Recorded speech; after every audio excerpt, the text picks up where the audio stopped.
जिस तरह से जो सवाल कांग्रेस के अंदर से उठे हैं, आम कार्यकर्ता ने नहीं उठाए हैं। उसमें मधु कोड़ा हैं, पूर्व मुख्यमंत्री हैं, गीता कोड़ा सांसद हैं, मंत्रियों की तरफ से बन्ना गुप्ता फैसला आने के तुरंत बाद एक ट्वीट करते हैं जिसमें वो 27% ओबीसी आरक्षण पे तो कहते हैं, लेकिन वो 1932 का स्वागत नहीं करते, अगर खुलकर विरोध भी नहीं करते।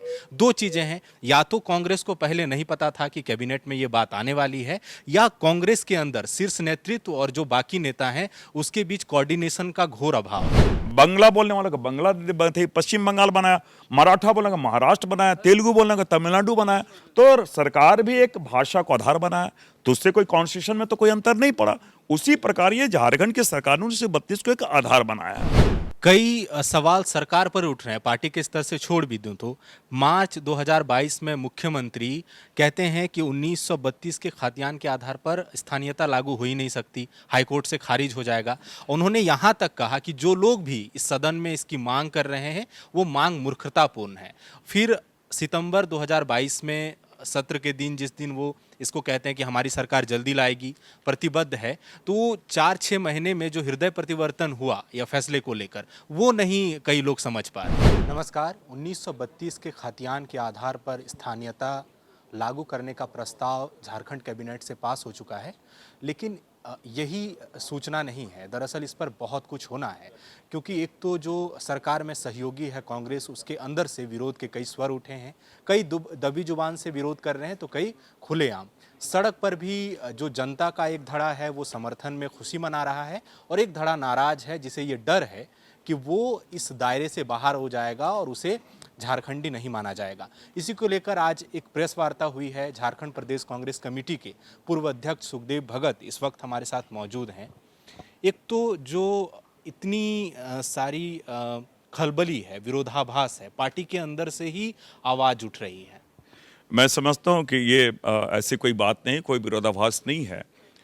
जो निर्णय आए हैं मैं स्पष्ट कर दूं, क्योंकि बहुत बार ऐसा होता है कि जो सर्वे, अभी भी सर्वे चल रहा है, सर्वे ऑनगोइंग प्रोसेस है, लेकिन जो रिविजनल सर्वे अभी जो हो रहा है वो रिविजनल सर्वे है, और रिविजनल सर्वे कैडेस्ट्रल सर्वे के आधार पे ही लोग करते हैं। सरकार देखती है कि अभी क्या पोजीशन है, भूमि की क्या पोजीशन है, और टाइम टू टाइम चलते रहती है।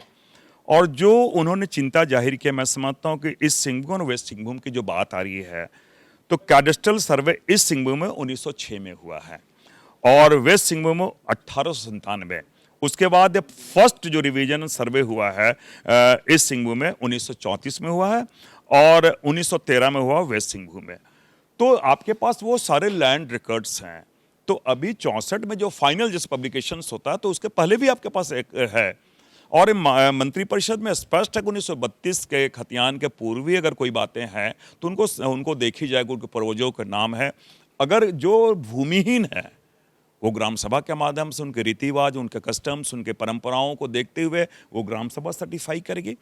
तो वो ऐसे पूरे प्रावधान दिए गए हैं, और ये तो मंत्रिपरिषद ने एक बेसिक फ्रेम में निर्णय लिया है। अभी विधानसभा में ये विधेयक आना है, और ये सरकार, हमारे सरकार ने उन सारी चीज़ों को, मैं समझता हूँ जो विसंगतियाँ हैं और हर के साथ न्याय हो, ये प्रयास करेगा। लेकिन साथ ही साथ जिनके साथ अन्याय हो रहा है और पूरी डेमोग्राफी चेंज हो रही है, क्योंकि ये कहीं न कहीं 1932 का जो खतियान है वो झारखंडियों की पहचान है। और क्यों ये नौबत क्यों आ रही है, नौबत आज स्थानीय को परिभाषित करने का नौबत क्यों आ रही है? वर्षों से, मैंने सैकड़ों साल हमारे हो रहे हैं, बड़े बड़े कल कारखानों के माध्यम से, खनन कंपनियों के माध्यम से, बड़ी परियोजनाओं के माध्यम से करोड़ों लोग यहाँ से विस्थापित हो गए, लाखों एकड़ जमीन हमारी चली गई है। तो जाहिर सी बात है कि जब विकास की एक प्रक्रिया, सतत प्रक्रिया चलती है, तो इस प्रकार की चीज़ें होती है। तो जिन्होंने सैक्रिफाइस किया है, जिन्होंने देश के विकास में अपनी महती भूमिका निभाई है, तो उन्हें संरक्षित करने का, उन्हें उनका नैसर्गिक अधिकार देने का सरकार का दायित्व है। और मैं थोड़ा स्पष्ट कर दूं, कुछ लोगों को ये लगता है कि ये संवैधानिक प्रावधान के विपरीत है, तो मैं आपको स्पष्ट कर दूं, ये सरकार ने निर्णय लिया 1932 के एक आधार माना, खतियान को आधार माना है।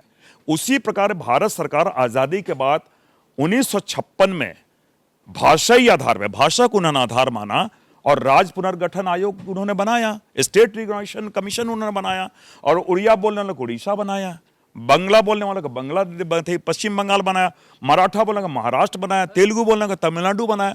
तो सरकार भी एक भाषा को आधार बनाया, तो उससे कोई कॉन्स्टिट्यूशन में तो कोई अंतर नहीं पड़ा। उसी प्रकार ये झारखंड की सरकार ने 1932 को एक आधार बनाया है। और जिस संविधान की वो बात कर रहे हैं, मैं उसी संविधान के आर्टिकल 2441 का 1 को मैं उद्धृत करना चाहता हूं, जहां 5th शेड्यूल की बात आती है।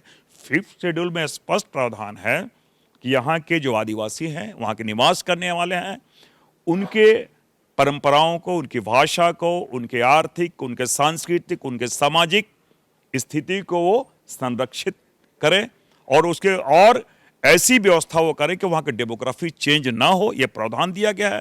ट्राइबल सब प्लान के वहाँ पे पैसे आते हैं। सुखदेव जी, जो भी आप कह रहे हैं, जिस तरह से जो सवाल कांग्रेस के अंदर से उठे हैं, आम कार्यकर्ता ने नहीं उठाए हैं। उसमें मधु कोड़ा हैं, पूर्व मुख्यमंत्री हैं, गीता कोड़ा सांसद हैं, मंत्रियों की तरफ से बन्ना गुप्ता फैसला आने के तुरंत बाद एक ट्वीट करते हैं जिसमें वो 27% ओबीसी आरक्षण पे तो कहते हैं, लेकिन वो 1932 का स्वागत नहीं करते, अगर खुलकर विरोध भी नहीं करते। दो चीजें हैं, या तो कांग्रेस को पहले नहीं पता था कि कैबिनेट में ये बात आने वाली है, या कांग्रेस के अंदर शीर्ष नेतृत्व और जो बाकी नेता हैं उसके बीच कोऑर्डिनेशन का घोर अभाव है कि पार्टी लाइन क्या होगी, हम क्या स्टैंड लेंगे सरकार के मैं पास। आपके स्पष्ट हूं, पार्टी का लाइन स्पष्ट है। पार्टी ने समर्थन किया है। चारों हमारे मंत्री उन्होंने कैबिनेट में पास किए हैं और संलेख जो आता है कैबिनेट में वित्त विभाग से क्लियर होकर आता है। माननीय रामेश्वर जी उसके सदस्य भी रहे हैं, तो कहीं संशय की स्थिति नहीं है। और निश्चित रूप से मधु कोड़ा जी, गीता कोड़ा जी हमारे सम्मानित नेता हैं। तो मैंने कहा कि कुछ कन्फ्यूजन उनको था, मैं स्पष्ट कर दूं, कैडेस्ट्रल सर्वे मेरे सामने है और मैंने कहा कि जहां पे विसंगतियां उन्हें दूर करने का प्रयास किया जाएगा। और हमारे अगर कोई विसंगतियां होती और हमारे विरोध क्या कोई पार्टी में कोई अंतर्विरोध होता, तो बन्ना गुप्ता जी खुद जुलूस में शामिल थे। बन्ना गुप्ता जी खुशी मना रहे थे, पार्टी मुख्यालय में वो खुशी मना रहे थे। राजेश ठाकुर जी पदयात्रा भी यात्रा भी खुशी जाहिर किए हैं। तो मैं समझता हूं कहीं से ऐसी कोई बातें नहीं है और कांग्रेस पार्टी खुल के 1932 का समर्थन करती है। कई सवाल सरकार पर उठ रहे हैं, पार्टी के स्तर से छोड़ भी दूं तो मार्च 2022 में मुख्यमंत्री कहते हैं कि 1932 के खाद्यान्न के आधार पर स्थानीयता लागू हो ही नहीं सकती, हाईकोर्ट से खारिज हो जाएगा। उन्होंने यहाँ तक कहा कि जो लोग भी इस सदन में इसकी मांग कर रहे हैं वो मांग मूर्खतापूर्ण है। फिर सितंबर 2022 में सत्र के दिन, जिस दिन वो इसको कहते हैं कि हमारी सरकार जल्दी लाएगी, प्रतिबद्ध है, तो 4-6 महीने में जो हृदय परिवर्तन हुआ या फैसले को लेकर, वो नहीं कई लोग समझ पा रहे हैं। मैं थोड़ा स्पष्ट कर दूं, मैं संलेख का थोड़ा सा जो उन्होंने कहा, उन्होंने जो माननीय मुख्यमंत्री जी ने कहा, थोड़े से मैं गांधी जी की उक्ति यहाँ आपके समक्ष उद्धृत करना चाहता हूँ। गांधी जी ने एक बात कही थी कि अगर किसी व्यक्ति के वक्तव्य में पहले और बाद के वक्तव्य में कोई विरोधाभास हो तो बाद के वक्तव्य को सही मानी जाए, क्योंकि बाद के वक्तव्य के इस दरमियान बहुत सारी चीज़ें, तथ्य जो आते हैं उनके ज्ञान में आ जाती है, उनके संज्ञान में बातें आ जाती है और वो फिर उन चीज़ों को देख के फिर बाद के वक्तव्य को देते हैं। तो मैं समझता हूँ हेमंत सोरेन जी जिस न्यायालय की उन्होंने बात की थी, मैं समझता हूँ उन चीज़ों को उन्होंने देखा होगा क्या क्या राज्य की बेहतरी के लिए हो सकता है, बेहतर हो सकता है।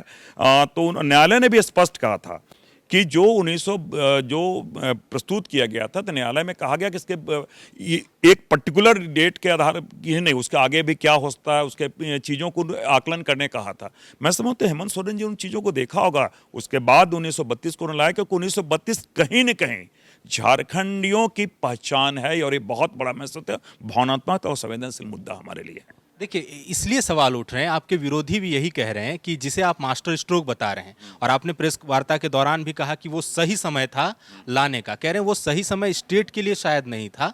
विरोधी आपके ये कई मंचों से कह रहे हैं सही समय शायद मुख्यमंत्री के लिए वो अपनी राजनीतिक साख बचाने का एक अंतिम तरीका था 1932, क्योंकि उसके बाद विपक्ष जो है वो बैकफुट पर चला जाए। मैं स्पष्ट कर दूं कि माननीय मुख्यमंत्री जी सदन के नेता होते हैं और जब सदन के नेता हो तो उन्होंने कोई निर्णय लिया है तो राजहित में उन्होंने लिया, क्योंकि सदन ने उन्हें नेता हमारे बनाया है।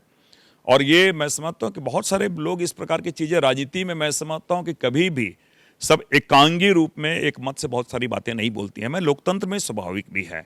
मैं आप तो देखूँगा जब हम जो धार्मिक जो आस्थाएं उसमें बहुत सारे नए नए पंथ हमारे बन जाते हैं।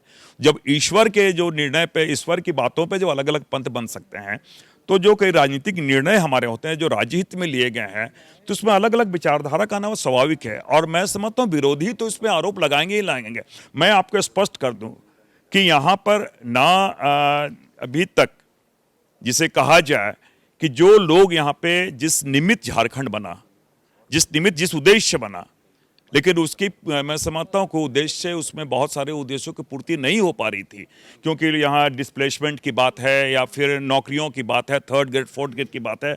मैं आपको स्पष्ट कर दूं कि भारतीय जनता पार्टी राजस्व की सरकार ने, पिछली सरकार ने 21,01,471 एकड़ भूमि उन्होंने लैंड बैंक में बना के रखा था, चिन्हित किया था। तो क्या वो सरकार फिर चाहती है कि लोग यहाँ फिर भी स्थापित हों? और एमयू जिस प्रकार उन्होंने करके रखा था, तो मैं समझता हूं सरकार अभी भी लैंड ग्रैबर की भूमिका में भारतीय जनता पार्टी आज की सरकार थी, और वो ये पचा नहीं पा रही कि यहाँ के लोगों का, मैं समझता हूं यहाँ के लोगों का भला वो तो पचा नहीं पा रही है। तो सरकार ने अगर आज निर्णय लिए हैं तो उनकी कुछ उक्तियों को लेके बार बार वो करिए, उनका तो स्वागत करना चाहिए, भारतीय जनता पार्टी को तो स्वागत करना चाहिए। अगर वो स्वागत नहीं करती तो वो बताए भारतीय जनता पार्टी 1932 का हम विरोध करते हैं। एक धड़ा ऐसा है जो ये कह रहा है कि हम जो सालों से रह रहे हैं, हमारी 3 पीढ़ियां झारखंड में रह रही है, 1932 को अगर आप आधार मानेंगे तो हमने जो झारखंड के विकास में योगदान दिया तो हम कहाँ जाएं? किसने इनकार किया है? उनके योगदान को किसने नकारा है? मैं थोड़ा स्पष्ट कर दूं कि आपको मैं बता दूं कि बगल के हमारे राज्य हैं असम, छत्तीसगढ़, बंगाल। टी गार्डन में काम करने में यहाँ 200 सालों से ट्राइबल लोग वहाँ पे हैं, उनको आज भी ट्राइबल स्टेटस नहीं है। हम यहाँ से छत्तीसगढ़ जाए तो वहाँ ट्राइबल स्टेटस नहीं है वहाँ को।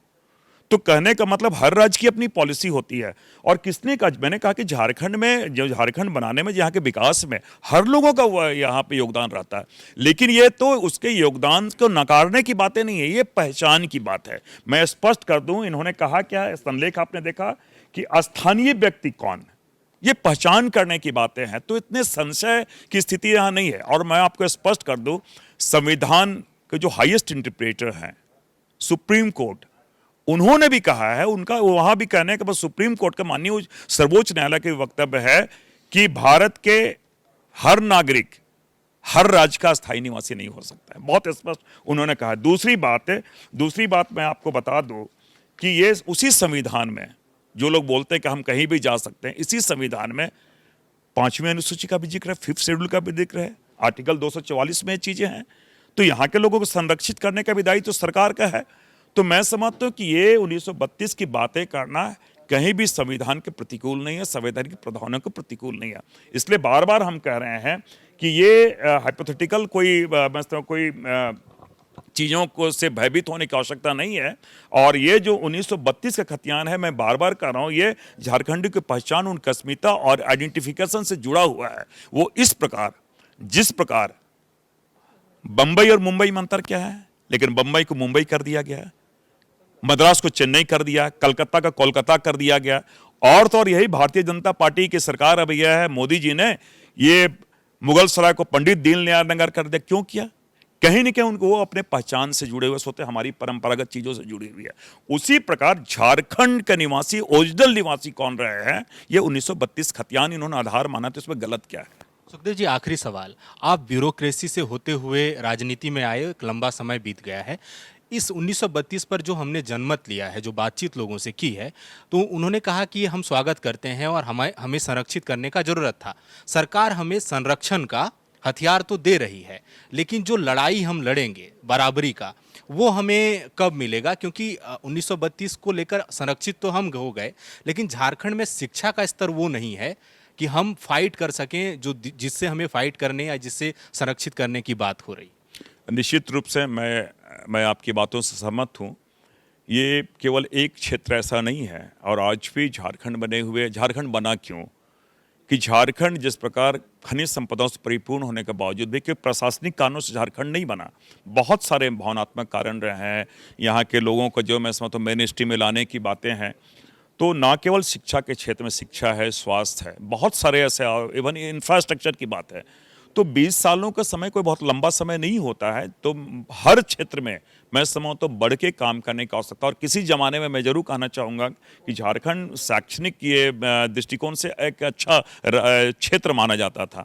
आज हमें आइडेंटिफाई करने की आवश्यकता है उन चीज़ों को। और मैं एक बात थोड़ा कहना चाहूँगा, अभी हेमंत सोरेन जी ने हर जिलों में एक मॉडल जिसे कहा जाए स्कूल, उसमें वो सारे इंफ्रास्ट्रक्चर के साथ वो अब डेवलप करने की बातें आ रही है। बीच में कोरोना के कालखंड में कुछ चीज़ें रुक गई है, और इसलिए मैंने कहा कि ये जो 1932 का जो खतियान है, इसको जिस प्रकार से प्रस्तुत किया जा रहा है, जिस प्रकार कुछ लोग दिग्भ्रमित कराया जाता है और सुनियोजित तरीके से, मैं समझता हूँ सुनियोजित तरीके से इसको प्रेजेंट किया जा रहा है, उसे करने की आवश्यकता नहीं है। मैंने कहा कि निश्चित रूप से हर लोगों का हर समय में योगदान होता है, इससे हम इनकार नहीं कर रहे हैं, और ये इससे भयभीत होने की आवश्यकता नहीं है, इससे समर्थन करने की आवश्यकता है, मैं समझता हूँ। बातचीत के लिए शुक्रिया। धन्यवाद। तो ये थे सुखदेव भगत। उन्होंने कहा कि अभी सरकार जो है इसे विधेयक के रूप में लाया जाना है, इस पर चर्चा होनी है, बातचीत होनी है, और जिन लोगों को भी संशय है उस संशय पर भी बातचीत होगी। फिलहाल हमें इजाजत दीजिए। सहयोगी नूतन के साथ मैं सूरज, द फॉलोअप, रांची। विवेकानंद विद्या मंदिर स्कूल एक CBSE affiliated English medium coed school है। हम शिक्षा के साथ संस्कार देते हैं। thefollowup.in. Like, share, and subscribe. www.thefollowup.in